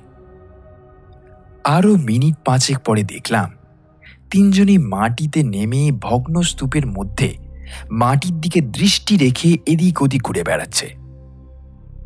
অবিনাশবাবুকে যেন একবার নিচু হয়ে মাটিতে হাত রাতেও দেখলাম। তারপর যে ব্যাপারটা হলো তার জন্য আমি মোটেও প্রস্তুত ছিলাম না। হঠাৎ অনুভব করলাম যে জলের মধ্যে একটা প্রচণ্ড বিস্ফোরণ জাতীয় কিছু হওয়ার দরুন আমাদের জাহাজটা সাংঘাতিকভাবে দুলে উঠল, আর সেই সঙ্গে 3 ডুবুরির দেহ ছিটকে গিয়ে জলের মধ্যে ওলটপালট খেতে খেতে আমাদের জাহাজের দিকে চলে এলো। চারিদিকে মাছের ঝাঁকের মধ্যে একটা চাঞ্চল্য আর দিশেহারা ভাব দেখেও বুঝলাম যে অত্যন্ত অস্বাভাবিক কিছু একটা ঘটেছে। 2 জাপানি ও বিশেষ করে অবিনাশবাবুর জন্য অত্যন্ত উদ্বিগ্ন বোধ করছিলাম। কিন্তু তারপর যখন দেখলাম তিনজনই আবার মোটামুটি সামলে নিয়ে জাহাজের দিকে অগ্রসর হচ্ছে, তখন অনেকটা নিশ্চিন্ত হলাম। হামাগুড়া তানাকা অবিনাশবাবুকে ধরাধরি করে ক্যাবিনে ঢুকল। তারপর তারা পোশাক ছাড়লে পর অবিনাশবাবুর ফ্যাকাশে মুখ দেখেই তার শরীর ও মনের অবস্থাটা বেশ বুঝতে পারলাম। ভদ্রলোক বিছানায় বসে পড়ে হাঁপাতে হাঁপাতে বললেন, কুষ্টিতে ছিল বটে যে 61তে একটা ফাঁড়া আছে, কিন্তু সেটা যে এমন ফাঁড়া তা জানতুম না। আমার কাছে আমারই তৈরি স্নায়ুকে সতেজ করার একটা ওষুধ ছিল। সেটা খেয়ে 5 মিনিটের মধ্যেই অবিনাশবাবু অনেকটা সুস্থ বোধ করলেন, আর তারপর জাহাজও আবার চলতে আরম্ভ করল। বলা বাহুল্য, এই অল্প সময়ের মধ্যে ধনরত্নের সন্ধান কেউই পায়নি। তবে সেটা নিয়ে এখন আর কারোর বিশেষ আক্ষেপ বা চিন্তা নেই। সকলেই ভাবছে ওই আশ্চর্য বিস্ফোরণের কথা। আমি বললাম, কোনো তিমি জাতীয় মাছ কাছাকাছি চললে কি এমন আলোড়ন সম্ভব? তানাকে হেসে বলল, তিমি যদি পাগলা হয়ে গিয়ে জলের মধ্যে ডিগবাজিও খায় তাহলেও তার ঠিক আশেপাশের জল ছাড়া কোথাও আর আলোড়ন হতে পারে না। এটা যে কোনো একটা বিস্ফোরণ থেকেই হয়েছে তাতে কোনো সন্দেহ নেই। অবিনাশবাবু বললেন, এই ভূমিকম্পের মতো এই জলকম্প হয় নাকি মশাই? আমার তো যেন সেই রকমই মনে হলো, একটা বিশাল বড় জলকম্প। আসলে কাছাকাছির মধ্যে হলে কারণটা হয়তো বোঝা যেত। বিস্ফোরণটা হয়েছে বেশ দূরেই, অথচ তা সত্ত্বেও কি সাংঘাতিক দাপট। কাছে হলে অত্যন্ত মজবুতভাবে তৈরি বলে জাহাজটা যদি বা রক্ষে পেত, মানুষ 3 জনের যে কি দশা হতে পারত সেটা ভাবতেও ভয় করে। জাহাজ ছাড়বার আধ ঘন্টার মধ্যেই সমুদ্রের জলে বিস্ফোরণের নানা রকম চিহ্ন দেখতে শুরু করলাম। অসংখ্য ছোট মরা মাছ ছাড়াও 7টা মরা হাঙর আমাদের আলোয় দেখতে পেলাম। একটা অক্টোপাসকে যন্ত্রণায় ছটফট করতে করতে চোখের সামনে মরতে দেখলাম। এছাড়া জলের উপর দিক থেকে দেখি অজস্র জেলিফিশ, স্টারফিশ, ইল ও অন্যান্য মাছের মৃতদেহ ধীরে ধীরে নিচে নেমে আসছে। আমাদের আলোর গণ্ডির মধ্যে পৌঁছালেই তাদের দেখা যাচ্ছে। আমি হামাকুড়াকে বললাম, বোধহয় জলের মধ্যে তাপ বেড়েছে, অথবা জলের সঙ্গে এমন একটা কিছু মিশেছে যা মাছ আর উদ্ভিদের পক্ষে মারাত্মক ক্ষতিকর। তানাকা তার যন্ত্র দিয়ে জলের তাপ মেপে বলল 47 ডিগ্রি সেন্টিগ্রেড, অর্থাৎ যাতে এইসব প্রাণী বাঁচে তার চেয়ে প্রায় দ্বিগুণ। কি আশ্চর্য! এমন হলো কি করে? একমাত্র কারণ বোধ হয় এই যে জলের তলায় একটা আগ্নেয়গিরি ছিল, সেটার মুখ এতদিন বন্ধ ছিল। আজ সেটা ইরাপ্ট করেছে, আর তার ফলেই হয়তো এত কাণ্ড। এছাড়া তো আর কোনো কারণ খুঁজে পাচ্ছি না। 26শে জানুয়ারি, রাত 12টা। আমাদের ডুবুরি জাহাজের রেডিও সন্ধ্যা থেকে চালানো হয়েছে। দিল্লি, টোকিও, লন্ডন আর মস্কোর খবর ধরা হয়েছে। ফিলিপিনের ম্যানিলা উপকূলে, আফ্রিকার কেপ টাউনের সমুদ্র তীরে, ভারতবর্ষের কোচিন সমুদ্র তটে, রিও ডি জেনেরো সমুদ্র তটে আর ক্যালিফোর্নিয়ার বিখ্যাত ম্যালিবু বিচে রক্ত মৎস্য দেখা গেছে। সব সত্ত্বেও 130 জন লোক এই রাক্ষসে মাছের ছোবলে মারা গেছে বলে প্রকাশ। সারা বিশ্বে গভীর চাঞ্চল্য ও বৈজ্ঞানিকদের মনে চরম বিস্ময় দেখা দিয়েছে। বহু সমুদ্রতত্ত্ববিদ এই নিয়ে গবেষণা শুরু করে দিয়েছে। কোথায় কখন রক্তখাগী মৎস্যের আবির্ভাব হবে সেই ভয়ে সমুদ্রে স্নান করা প্রায় বন্ধ হয়ে গেছে। এমনকি জলপথে ভ্রমণ অনেক কমে গেছে। যদি নৌকা বা জাহাজের গা বেয়ে মাছ উঠে মানুষকে আক্রমণ করছে, এমন খবর এখনো পাওয়া যায়নি। কোত্থেকে কিভাবে এই অদ্ভুত প্রাণীর উদ্ভব হলো তা এখনো কেউ বলতে পারেনি। পৃথিবীতে এভাবে অকস্মাৎ নতুন কোনো প্রাণীর আবির্ভাব গত কয়েক হাজার বছরের মধ্যে হয়েছে বলে জানা নেই। আমরা এর মধ্যে বিকেল 5টা নাগাদ একবার জলের উপরে উঠেছিলাম। গোপালপুর থেকে প্রায় 100 মাইল দক্ষিণে চলে এসেছি আমরা। সমুদ্র তট থেকে জলের দিকে 20 গজ দূরে আমাদের ডুবুরি জাহাজ রাখা হয়েছিল। ডাঙায় কোনো বসতির চিহ্ন চোখে পড়ল না। সামনে বালি, পিছনে ঝাউবন, আর আরও পিছনে পাহাড় ছাড়া আর কিছুই চোখে পড়ে না। নিউটন সমেত আমরা 4 জনই ডাঙায় গিয়ে কিছুক্ষণ পায়চারি করলাম। বিস্ফোরণ নিয়ে আমরা সকলেই ভাবছি। এমনকি অবিনাশবাবুও তার মতামত দিতে কুসু করছেন না। একবার বললেন, এই বাইরে থেকে তাক করে কেউ জলে বোমা টোমা ফেলেনি তো? অবিনাশবাবু খুব যে বোকার মতো বলছেন তা নয়, কিন্তু জলের মধ্যে বোমা কেন? কার শত্রু সমুদ্রের জলে বাস করছে? জলের মাছ আর উদ্ভিদের উপর কার এত আক্রোশ হবে? আধ ঘন্টা খোলা হাওয়ায় পায়চারি করে আমরা জাহাজে ফিরে এলাম। সূর্যের আলো জলের নিচে যে পর্যন্ত পৌঁছায় তার মধ্যে রক্ত মাছের সন্ধান পাওয়া যায়নি বলে এবার আমরা ঠিক করেছি উপকূল থেকে বেশ কিছুটা দূরে গিয়ে আরও অনেকটা জলের গভীরে নেমে অনুসন্ধান করব। অনেকেই জানেন সমুদ্রের গভীরতম অংশ কতখানি গভীর হতে পারে। প্রশান্ত মহাসাগরের এক একটা জায়গা 6 মাইলেরও বেশি গভীর, অর্থাৎ গোটা মাউন্ট এভারেস্ট তার মধ্যে ডুবে গিয়েও তার উপর প্রায় 2000 ফিট জল থাকবে।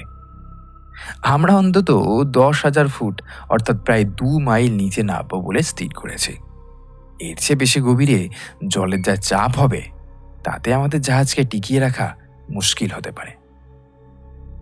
এখন আমরা চলেছি 5,000 ফুট নিচ দিয়ে। এখানে চিররাত্রি। দুপুরের সূর্য যদি ঠিক মাথার উপরেও থাকে তাহলেও তার সামান্যতম আলো এখানে পৌঁছাবে না। এখানে উদ্ভিদ বলে কিছু নেই, কারণ সূর্যের আলো ছাড়া উদ্ভিদ জন্মাতে পারে না। কাজী প্রবাল, প্ল্যাঙ্কটন ইত্যাদির যে শোভা এতদিন আমাদের ঘিরে ছিল, এখন আর তা দেখা যায় না। এখানে আমাদের ঘিরে আছে স্তরের পর স্তর জলমগ্ন পাথরের পাহাড়। এইসব পাহাড়ের পাশ দিয়ে আমরা চলেছি। নিচে জমিতে বালি আর পাথরের কুচি, তার উপরে স্থির হয়ে বসে আছে, না হয় চলাফেরা বেড়াচ্ছে শামুক ও কাঁকড়া জাতীয় প্রাণী। পাহাড়ের গায়ে গায়ে ক্ল্যাম জাতীয় শামুক আটকে রয়েছে ঘুঁটের মতো। এক জাতীয় ভয়াবহ কাঁকড়া দেখলাম, তারা লম্বা লম্বা রনপার মতো পা ফেলে মাটি দিয়ে হেঁটে চলেছে। এইসব প্রাণীর কোনোটাও উদ্ভিদজীবী নয়। এরা হয় পরস্পরকে খায়, না হয় অন্য সামুদ্রিক প্রাণী যখন মরে নিচে এসে পড়ে তখন সেগুলোকে খায়। যারা এই জিনিসটা করে তাদের সামুদ্রিক শকুনি বললে খুব ভুল হবে না। তানাকা এখন জাহাজ চালাচ্ছে। 2 জাপানিকে এর আগে পর্যন্ত হাসি খুশি দেখেছি, এখন দুজনেই গম্ভীর। সার্চ লাইট সবসময় জ্বালানো আছে। একবার নেমানো হয়েছিল, মনে হলো যেন অন্ধকূপের মধ্যে রয়েছি। তবে আলো নেভালে একটা জিনিস হয়, অন্ধকারে চলাফেরা করতে হবে বলেই বোধহয় এখানকার কোনো কোনো মাছের গা থেকে আলো বেরোয়, আর তার এক একটা রং ভারী সুন্দর। এই আলো একেবারে নিয়ন আলোর মতো। একটা মাছের নামই নিয়ন মাছ। জাহাজের আলো নেভাতে এরকম 2-1টা মাছকে জলের মধ্যে আলোর রেখা টেনে চলে বেড়াতে দেখা গেল। এমনিতে এই গভীর জলের যে সমস্ত প্রাণী, তাদের গায়ের রং কোনো বাহার নেই, বেশিরভাগই হয় সাদা না হয় কালো। অবিনাশবাবু মন্তব্য করলেন, এই দেখো, সমস্ত জগৎটার উপরে একটা যেন ওই মৃত্যুর ছায়া পড়েছে বলে মনে হয়, তাই না? কথাটা ঠিকই। শহর সভ্যতা, পথ ঘাট, মানুষ, বাড়ি গাড়ি এসব থেকে যেন লক্ষ মাইল দূরে আর লক্ষ বছর আগেকার কোনো আদিম বিভীষিকাময় জগতে চলে এসছি আমরা। অথচ আশ্চর্য এই যে এই জগৎ আসলে আমাদের সমসাময়িক, আর এখানেও জন্ম আছে, মৃত্যু আছে, খাওয়া আছে, ঘুম আছে, সংগ্রাম আছে, সমস্যা আছে। তবে তা সবই একেবারে আদিম স্তরে, যেমন সত্যি হয়তো লক্ষ বছর আগে ছিল। তানাকা কি জানি একটা দেখে চিৎকার করে উঠল। এখন আমি লেখা থামাই। 29 জানুয়ারি, ভোর 4:30। 11,000 ফুট থেকে আমরা আবার উপরে উঠতে আরম্ভ করেছি। আমাদের অভিযান শেষ হয়েছে। আমরা সকলেই এখন একটা মুহ্যমান অবস্থায় রয়েছি। এটা কাটতে এবং মনের বিষয়টা যেতে বোধ হয় বেশ কিছুটা সময় লাগবে। আমার নার্ভিটা বুড়িটা খুব কাজে দিয়েছে। আমি যে এখন বসে লিখতে পারছি সেও এই বুড়ির গুণেই। এর আগের দিনের লেখার শেষ লাইনে বলেছিলাম, তানাকা জানালা দিয়ে কি জানি কি একটা দেখে চিৎকার করে উঠেছিল। আমরা সবাই সে চিৎকার শুনে জানালার উপর প্রায় হুমড়ি দিয়ে পড়লাম। তানাকা জাপানি ভাষায় কি জানি একটা বলতে হামাকুড়া জাহাজের সার্চ লাইটটা নিভিয়ে দিল, আর নেভাতেই একটা আশ্চর্য দৃশ্য আমাদের চোখে পড়ল। আগেই বলেছি, আমাদের চারিদিক ঘিরে রয়েছে সমুদ্র গর্ভের সব পাহাড়। এইরকম 2টো পাহাড়ের ফাঁক দিয়ে বেশ খানিকটা দূরে, সমুদ্রের তলায় দূরত্ব আন্দাজ করা ভারী কঠিন, দেখতে পেলাম একটা অগ্নিকুণ্ডের মতো লাল আলো। সে আলো আগুনের লেলিহান শিখার মতো স্থির, আর তার রংটা হলো আমার দেখা লাল মাছের রঙের মতোই জ্বলন্ত উজ্জ্বল। তানাকা জাহাজের স্টিয়ারিংটা ঘোরাতেই বুঝতে পারলাম সেই অগ্নিকুণ্ডের দিকেই চালিত হচ্ছি আমরা। সার্চ লাইট আর জ্বালার দরকার নেই, ওই আলোই আমাদের পথ দেখাবে। তাছাড়া আমাদের অস্তিত্বটা যত কম জাহির করা যায় ততই বোধহয় ভালো। অবিনাশবাবু আমার হাতের আস্তিনটা ধরে চাপা গলায় বললেন, এই মিল্টনের প্যারাডাইজ লস্ট মনে আছে মশাই? তাতে যে নরকের বর্ণনা আছে, এই যে কতকটা সেই রকমই গো। আমি আমার বাইনাকুলারটা বার করে হামাকুয়ার দিকে এগিয়ে দিয়ে বললাম, দেখবে? ও মাথা নেড়ে বলল, ইউ লুক। বাইনাকুলার চোখে লাগাতেই অগ্নিকুণ্ড কাছে এসে পড়ল। দেখলাম সেটা আগুন নয়, সেটা মাছের মেলা। হাজার হাজার রক্তমাছ সেখানে চক্রাকারে ঘুরছে, পাক খাচ্ছে, উপরে উঠছে, নিচে নামছে। তাদের গায়ের রং লাল বললে ভুল হবে, আসলে তাদের গা থেকে একটা লাল আভা বিচ্ছুরিত হচ্ছে, যার ফলে তাদের দূর থেকে একটা অগ্নিকুণ্ড বলে মনে হচ্ছে। প্রথমে এই দৃশ্যের অনেকখানি পাহাড়ে ঢেকেছিল। জাহাজ যতই এগোতে লাগলো ততই বেশি করে দেখা যেতে লাগলো এই রক্ত মৎস্যের জগৎ। ঠিক 10 মিনিট চলার পর আমরা পাহাড়ের পাশ কাটিয়ে একেবারে খোলা জায়গায় এসে পড়লাম। মাছের ভিড় এখনো আমাদের থেকে অন্তত 20-25 গজ দূরে, কিন্তু আর এগানোর প্রয়োজন নেই, কারণ আমাদের দৃষ্টিপথে আর কোনো বাধা নেই। তাছাড়া এটাও মনে হচ্ছিল যে এই বিচিত্র অলৌকিক দৃশ্য যেন একটু দূর থেকে দেখাই ভালো। মাছের সংখ্যা গুণে শেষ করার ক্ষমতা নেই, আর তার কোনো প্রয়োজনও নেই। এক মাছ আর আরেক মাছে কোনো তফাৎ নেই, সুতরাং তাদের যে কোনো একটার বর্ণনা দিলেই চলবে। মাছ বলতে আমরা সাধারণত যে জিনিসটা বুঝি এটা ঠিক সেই রকম নয়। এর কাঁধের দুদিকে ডানার জায়গায় যে দুটো জিনিস আছে তার সঙ্গে মানুষের হাতের মিল আছে, আর এরা সেগুলো দিয়ে হাতের কাজই করছে। লেজটা দুভাগ হয়ে গেছে ঠিকই, কিন্তু ভাগ হয়ে সেটার ঠিক লেজ নেই, হয়ে গেছে দুটো পায়ের মতো। সবচেয়ে আশ্চর্য এই যে এদের চোখ মাছের মতো চেয়ে থাকে না, এই চোখে মানুষের মতো পাতা পড়ে। এদের চাঞ্চল্যেরও একটা কারণ আন্দাজ করা যায়, সেটা পরে বলছি। তার আগে বলা দরকার এই যে এরা পরস্পরের সঙ্গে যে ব্যবহার করছে তাতে একটা স্পষ্ট ধারণা হয় এই যে এরা কথা বলছে, অথবা অন্ততপক্ষে এদের মধ্যে একটা ভাবের আদান প্রদান চলছে। হাত নেড়ে মাথা নেড়ে এরা যে ব্যাপারটা চালিয়েছে সেটা কোনো রকম জলচর প্রাণী কখনোই করে বলে আমার জানা নেই। তানাকা আর হামাকুরাকে বলাতে তারাও আমার সঙ্গে এই ব্যাপারে একমত হলো। এদের সমস্ত উত্তেজনা যে ব্যাপারটাকে ঘিরে হচ্ছে সেটা একটা আশ্চর্য লাল গোলাকার বস্তু। গোলকটার সাইজে আমাদের জাহাজে প্রায় অর্ধেক। সেটা যে কিসের তৈরি তা বোঝা ভারী মুশকিল, যদিও যে সেটা ধাতু সেই বিষয়ে কোনো সন্দেহ নেই। গোলকটা সমুদ্রের মাটিতে 3টে স্বচ্ছ তেরছা খুঁটির মতো হয়ে দাঁড়িয়ে আছে। আরেকটা জিনিস লক্ষ্য করার মতো, এই রক্তমাছ ছাড়া আর কোনো রকম জ্যান্ত প্রাণীর চিহ্ন মাত্র নেই। যেটা রয়েছে সেটা হলো মাছের ভিড়ের কিছু দূরে পর্বত প্রমাণ একটা কঙ্কাল। বুঝতে অসুবিধা হলো না যে সেটা একটা তিমি মাছের। একটা বিশাল মাছের এই দশা হলো কি করে? এই প্রশ্নের একটা উত্তরই মাথায় আসে, এই বিগত প্রমাণ মাছের দলই এই তিমিকে ভক্ষণ করেছে।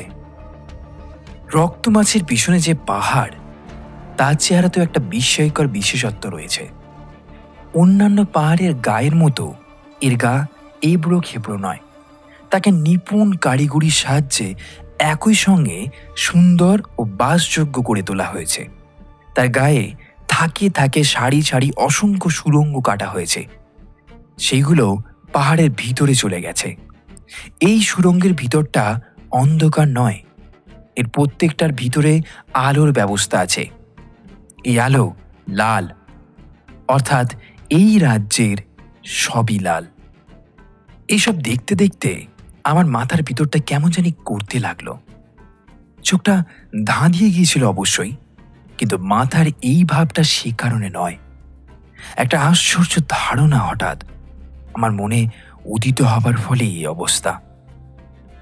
এরা যদি পৃথিবীর প্রাণী না হয়, যদি এরা অন্য কোনো গ্রহ থেকে পৃথিবীতে এসে থাকে, হয়তো তাদের নিজেদের গ্রহে আর জায়গা কুলোচ্ছে না, তাই পৃথিবীতে এসেছে বসবাস করতে। হামাকুড়াকে কথাটা বলতে সে বলে উঠল, ওয়ান্ডারফুল ওয়ান্ডারফুল। আমার নিজেরও ধারণাটাকে ওয়ান্ডারফুল বলেই মনে হয়েছিল। শুধু তাই নয়, এটা সম্ভব বটে এই প্রাণী পৃথিবীতে সৃষ্টি হতে পারে না, হলে সেটা এতদিন মানুষের অজানা থাকতো না। কারণ বিশেষত এরা যে জলের তলাতেই থাকে তা তো নয়, এরা উভচর। ডাঙায় ওঠে এরা মানুষ মারতে পারে, ডাঙা থেকে হেঁটে আবার জলে নামতে পারে। হামাগুড়া হঠাৎ বলল, ওরা মুখ দিয়ে কোনো শব্দ করছে কিনা এবং সে শব্দের কোনো মানে আছে কিনা সেটা জানা দরকার। শুশুক মাছ শীষ দেয়, সেই শীষ রেকর্ড করে জানা গেছে যে সেটা একরকম ভাষা। ওরা পরস্পরের সঙ্গে কথা বলে, মনের ভাব প্রকাশ করে। এরাও হয়তো তাই করছে। এই বলে হামাকুড়া ক্যাবিনের দেওয়াল থেকে একটা ছোট্ট দরজা খুলে তার ভিতর থেকে একটা হেডফোন জাতীয় জিনিস বার করে কানে পড়ল। তারপর টেবিলের উপর অনেকগুলো বোতামের মধ্যে দু একটা একটু এদিক ওদিক ঘোরাতেই তার চোখে মুখে বিস্ময় ও উল্লাসের ভাব ফুটে উঠল। তারপর হেডফোনটা খুলে আমাকে দিয়ে বলল, শোনো। সেটা কানে লাগাতেই নানান রকম অদ্ভুত তীক্ষ্ণ শব্দ শুনতে পেলাম। তার মধ্যে একটা বিশেষ শব্দ যেন বারবার উচ্চারিত হচ্ছে। এটা কি শুধুই শব্দ, না এর কোনো মানে আছে? অবিনাশবাবু দেখি এর ফাঁকে আমার লিঙ্গুইগ্রাফ যন্ত্রটা বার করে আমার দিকে এগিয়ে ধরে বসে আছেন। এইরকম বুদ্ধি নিয়ে তো উনি আমার অনায়াসেই অ্যাসিস্ট্যান্ট হয়ে যেতে পারেন।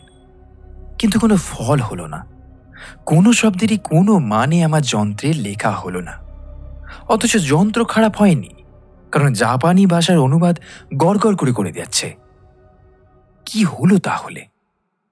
হামাকুড়া বলল, এর মানে একমাত্র এই হতে পারে যে ওরা যে কথা বলছে তার কোনো প্রতিশব্দ আমাদের ভাষায় নেই। অর্থাৎ এদের ভাষা আর ওদের ভাব দুটোই মানুষের চেয়ে আলাদা। এতে আরও বেশি মনে হয় যে ওরা অন্য কোনো গ্রহের প্রাণী। যন্ত্রটা রেখে দিলাম। কি বলছে সেটা জানাচ্ছে, কি করছে সেটা দেখাই ভালো। রক্ত মৎস্যের দৃষ্টিশক্তি বোধহয় তেমন জোরালো নয়, কারণ আমাদের জাহাজটা তারা এখনো দেখতে পায়নি। তাই কি নাকি ওদের মধ্যে কোনো একটা কারণে এমন উত্তেজনার সৃষ্টি হয়েছে যে ওদের আশেপাশে কি আছে না আছে সেদিকে ওরা ভ্রুক্ষেপই করছে না। বিনা কারণে এমন চাঞ্চল্য কোনো প্রাণী প্রকাশ করতে পারে সেটা আমার বিশ্বাস করা কঠিন। এটা ভাবতে ভাবতেই হঠাৎ মাছের হাবভাবে একটা পরিবর্তন লক্ষ্য করলাম। তারা হঠাৎ দুই দলে ভাগ হয়ে গেল। তারপর দুই দল গোলাকার দুদিকে গিয়ে সেটাকে যেন বারবার ধাক্কা মেরে সরাতে চেষ্টা করতে লাগলো। তারপর দেখি তারা গোলকটাকে চারপাশ থেকে ঘিরে একই সঙ্গে সেটার দিকে চার্জ করে গিয়ে তাদের ঠেলা মারছে। এই জিনিসটা তারা প্রায় 5 মিনিট ধরে করল। তারপরেই এক মর্মান্তিক ব্যাপার ঘটতে দেখলাম। দল থেকে একটি একটি করে মাছ ছটপট করতে করতে যেন নির্জীব হয়ে মাটিতে পড়ে যেতে লাগলো। হঠাৎ যেন কিসে তাদের প্রাণ শক্তি হরণ করে নিচ্ছে। সেটা কি ক্লান্তি বা কোনো ব্যায়াম বা অন্য কিছু? একটু চিন্তা করতেই বিদ্যুতের একটা ঝলকের মতো সমস্ত জিনিসটা আমার কাছে পরিষ্কার হয়ে গেল। অন্য কোনো গ্রহ থেকে এই উভচর প্রাণীরা এসেছে পৃথিবীতে বসবাস করতে। জলের ভাগ এখানে বেশি, তাই জলেই নেমেছে, কিংবা হয়তো জলই থাকবে বলে এসেছে। তারপর হয় জলের তাপ বা জলে অন্য কোনো গ্যাস বা ওই জাতীয় কিছুর অভাব বা অতিরিক্ততা এদের জীবন ধারণের পথে বাধার সৃষ্টি করেছে। তাই এদের কেউ কেউ জল থেকে ডাঙায় উঠে দেখেছে সেখানে বসবাস করা যায় কিনা। ডাঙায় উঠে দেখেছে মানুষকে। হয়তো ধারণা হয়েছে মানুষ তাদের শত্রু, তাই আত্মরক্ষার জন্য তাদের কয়েকজনকে কামড়িয়ে বা হুল ফুটিয়ে মেরেছে। তারপর তারা জলে ফিরে এসে ক্রমে বুঝতে পেরেছে যে পৃথিবীতে থাকলে তারা বেশি দিন বাঁচতে পারবে না। খুব সম্ভবত ওই লাল গুলোকে করেই তারা এসেছিল এখানে, আবার ওতে করেই তারা ফিরে যেতে চায়। দুর্ভাগ্যবশত গোলকটা সমুদ্রের মাটিতে এমনভাবে আটকে গেছে যে সেটাকে উপরে তোলা সম্ভব হচ্ছে না। এই মুহূর্তে যে গোলকটাকে আলগা করতে না পারলে হয়তো তাদের সকলেরই সলিল সমাধি হবে। হামাকুড়াকে বললাম ওই গোলকটাকে যে করে হোক মাটি থেকে আলগা করে দিতে হবে। এদের সাধ্য আছে বলে মনে হয় না। হামাকুড়া তানাকাকে জাপানি ভাষায় তাড়াতাড়ি কি জানি বলে বলল আমাদের জাহাজটাকে দিয়ে ওটাকে ধাক্কা মারা ছাড়া আর কোনো উপায় নেই, তবে সেটাই করা হোক। চোখের সামনে একের পর এক মাছ মরে পাক খেতে খেতে মাটিতে পড়ছে। এই দৃশ্য আমি আর দেখতে পারছিলাম না। তানাকা জাহাজটাকে চালু করে খুব আস্তে এবং সাবধানে গোলকটার দিকে এগিয়ে যেতে লাগলো। যখন হাত দশকের মধ্যে এসে পড়েছি তখন আর একটা বিদঘুটে ব্যাপার করতে শুরু করলো। মাছগুলো হঠাৎই তাদের ভিড়ের মধ্যে জাহাজটাকে ঢুকতে দেখে বোধহয় ভাবলো কোনো শত্রু তাদের সর্বনাশ করতে এসছে। তারা দলে দলে আমাদের দিকে মুখ ঘুরিয়ে আমাদের ক্যাবিনের 3 কোণা জানালার কাছে এসে ধাক্কা মারতে আরম্ভ করলো। সে এক দৃশ্য, সমস্ত ক্যাবিনের ভিতরটা লাল আভায় ধকধক করছে। মাছের পর মাছ এসে মরিয়া হয়ে জানালায় ঠক্কর মারছে। তাদের দৃষ্টিতে একটা রিঙর্ষ অথচ ভয়ার্ত ভাব। নিউটনের যা দশা হলো তা লিখে বোঝানো মুশকিল। মুখ দিয়ে ক্রমাগত ফ্যাঁস ফ্যাঁস শব্দ আর সামনের পায়ের 2 থাবা দিয়ে অনবরত কাঁচের উপর আঁচড়। অবিনাশবাবুর দিকে চেয়ে দেখি উনি চোখ বুজে বিড়বিড় করে ইষ্ট নাম জপ করছেন। তার মুখ ফ্যাকাশে হয়ে তার উপর লালের আলো পড়ে এক অদ্ভুত গোলাপি ভাব। একটা মৃদু ধাক্কা অনুভব করে বুঝলাম আমাদের জাহাজ গোলকের গায়ে গিয়ে ঠেকেছে। তার কয়েক সেকেন্ড পর তানাকা জাহাজটাকে পিছিয়ে আনতে আরম্ভ করলো। খানিকটা পিছতেই দেখলাম গোলকটা মাটি থেকে আলগা হয়ে ভাসমান অবস্থায় জলের মধ্যে দুলছে। এবার এক অভাবনীয় দৃশ্য। গোলকের তলার দিকে যে একটা দরজা ছিল সেটা আগে বুঝতে পারিনি। যত জ্যান্ত মাছ বাকি ছিল সব দেখি এবার একই সঙ্গে আমাদের জাহাজ ছেড়ে বিদ্যুৎ বেগে গোলকের তলায় গিয়ে হুড়মুড় করে দরজা দিয়ে ভিতরে ঢুকে অদৃশ্য হয়ে গেল। তারপর যেটা হলো তার জন্য আমাদের প্রস্তুত থাকা উচিত ছিল, কিন্তু আমরা ছিলাম না। একটা প্রচণ্ড বিস্ফোরণের সঙ্গে সঙ্গে দেখলাম গোলকটা তীর বেগে উপর দিকে উঠছে। সেই বিস্ফোরণের ফলে জলের চাপ এসে আমাদের জাহাজে মারল ধাক্কা, আর সেই ধাক্কার চোটে জাহাজ ফুটবলের মতো ছিটকে গিয়ে লাগলো পিছনের পাহাড়ে। তারপর আমার কিছু আর মনে নেই।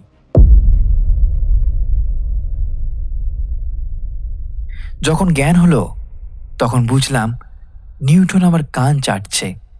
ক্যাবিনের মেঝে থেকে উঠে অনুভব করলাম কাঁধে একটা যন্ত্রণা। হামাগুড়া দেখি তানাকার মাথায় একটা ব্যান্ডেজ বাঁধছে। অবিনাশবাবু ছিটকে গিয়ে একটা বিছানার উপর পড়েছিলেন, তাই বোধহয় ওর তেমন চোট লাগেনি। ওকে দেখে মনে হলো উনি বেশ নিশ্চিন্তভাবেই ঘুমাচ্ছেন। কাঁধে একটা মৃদু চাপ দিতেই ধড়মড় করে উঠে বসে চোখ বড় বড় করে বললেন, এক্সরেতে কি বলছে? বুঝলাম উনি স্বপ্ন দেখছিলেন যে ওর হাড়গোড় সব ভেঙে গেছে। জাহাজ উপর দিকে উঠছে। কারিগরির আশ্চর্য বাহাদুরি এই জাপানিদের। এত বড় একটা ধাক্কায় জাহাজটা কিচ্ছু মাত্র জখম হয়নি। বাইরে যদি বা কিছু হয়ে থাকে সেটা নিশ্চয়ই মারাত্মক নয়। আর ভিতরে শুধু একটা প্লাস্টিকের গ্লাস উল্টে গিয়ে খানিকটা জল আমার বিছানায় পড়ে গিয়েছে, ব্যাস।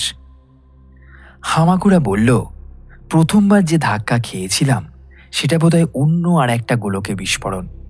আমি বললাম, সে বিষয়ে কোনো সন্দেহ নেই। আমার মনে হয় এরা সবাই একই সঙ্গে যেখান থেকে এসেছিল সেখানে আবার ফিরে যাচ্ছে। কোন গ্রহ থেকে এরা এসেছিল সেটা কোনোদিনও জানা যাবে কি? বোধহয় না। তবে এই ভিন্ন গ্রহবাসী রক্তমস্য যে বিজ্ঞানে কতদূর অগ্রসর হয়েছে সেটা ভাবতে অবাক লাগে। তানাকা এই মাছের অনেক ছবি তুলেছে। আমি যখন অজ্ঞান হয়ে পড়েছিলাম সেই সময় জাহাজ ছাড়ার আগে হামাকুড়া বাইরে বেরিয়ে দুটো মরা মাছের নমুনাও নিয়ে এসছে। মোট কথা, আমাদের অভিযান মোটেই ব্যর্থ হয়নি। অবিনাশবাবুর দিকে চেয়ে দেখি তিনি অন্য মনস্কভাবে জানালার বাইরে তাকিয়ে গুনগুন করে গান গাইছেন। আমি বললাম, সমুদ্রগর্ভে এই অভিযানটা আপনার কাছে বেশ উপভোগ্য হয়েছে বলেই মনে হচ্ছে। অবিনাশবাবু বললেন, মাছ জিনিসটা যেরকম উপাদেয়, মাছের জগৎটা যে এত উপভোগ্য হবে তাতে আর আশ্চর্য কি। আমার তো মনে হচ্ছে আমার জ্ঞানের ভাণ্ডার আরো অনেক ভরে উঠল। আপনি